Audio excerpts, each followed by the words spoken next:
wasn't theirs to spend, and it felt really good to me.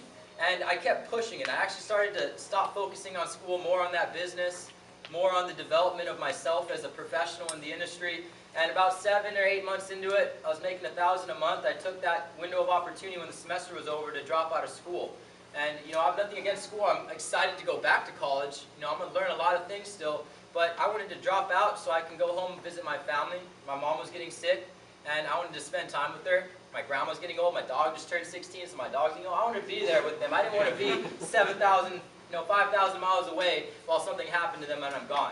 So I wanted to go home, and I wanted to make money from home and spend time with my family, go to the beach, and get my normal life back. And that's what I did. I was in that business for 15 months. I was making a couple thousand a month. I got a brand new BMW. It looked like I was really successful, but deep down, talking to my teammates, 300 to 400 people on my team, I only had several people actually profiting with me. And I just didn't see enough success for my organization. I didn't see it actually sustaining itself. If I stopped working, everything would fall apart. That's not residual income. I wanted residual income because that's what freedom really is. And what happened was one of my downlines got introduced to Wake Up Now by this guy, Chris Frederick, who was out in Germany at the time playing pro soccer. It's not even open in Germany, even still to this day, but he was out there just Facebook messaging people, Skyping us. And he piqued his interest, got him on a phone, and told him about the company. He got me on the phone. I heard about it from Gerald Wilhite. He was like, "You got to talk to this ex-Super Bowl player." I was like, that's all he needed to say. I talked to him. And he kind of told me about the leadership. He told me his story. It was really similar to mine. He was in a company where he had a huge team, but no one making money, came into Wake Up Now because of that reason. And I was like, I feel you. So I came into Wake Up Now. My first couple months, I joined just as a customer. I joined, and all I knew about was TaxBot, and that was enough for me. I was in my other company, kind of. I didn't make that full commitment to jump into something else.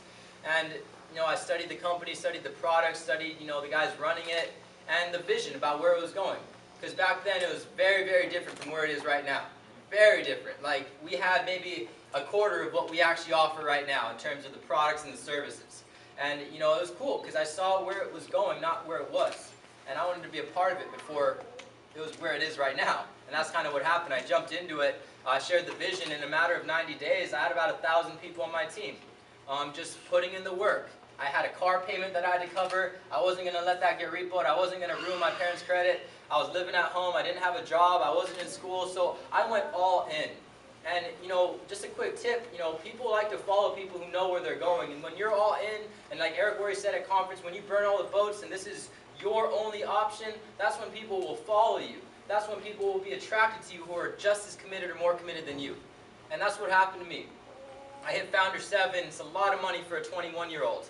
I wasn't able to stay at home anymore. I have all this money. I want to travel. My teams blew up over the internet. I was Facebooking people. I was Skyping people. I was doing three-way phone calls, conference calls. From home, I built my entire business.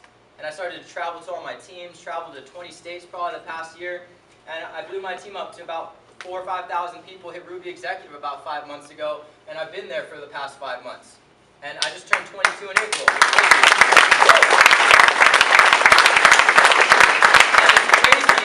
It all started with belief. I saw the comp plan, I saw the numbers, I saw the services, and I saw the vision, and I knew that it was going to happen with or without me. And I chose to make that decision that I'm going to make that happen for me and my team. Otherwise, someone else is going to go make it happen. I'm going to be one of the bystanders. I wanted to make it happen, and that's bottom line what happened. And Ruby Executive is just unreal, and it's still just the beginning. I'm looking to have Rubies on my team, just more Founder 3s, more Founder 4s. I mean, to be able to help someone on your team succeed is a better feeling than you ranking up yourself. Like when I was at conference, watching dozens and dozens of my teammates go on stage, making $600 a month to $20,000 a month was just the greatest feeling in the world. Because my team is about my age. A lot of them are around 21, 22 years old, and I just love this company. I love this industry because we're able to surround ourselves with young people who rearrange their priorities and change their life for the better.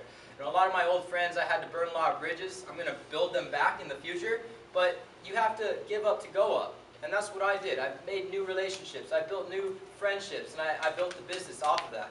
So this is all about relationship building 101. You're able to just meet new people, get to know them, get to hear their story, get to share your story and connect on a personal basis and actually team up and work together. And that's what we really integrated into our team as a culture that blew us up so big to where we have such a loyal following to our team. They're not going to quit on this company and they're not going to quit on our team.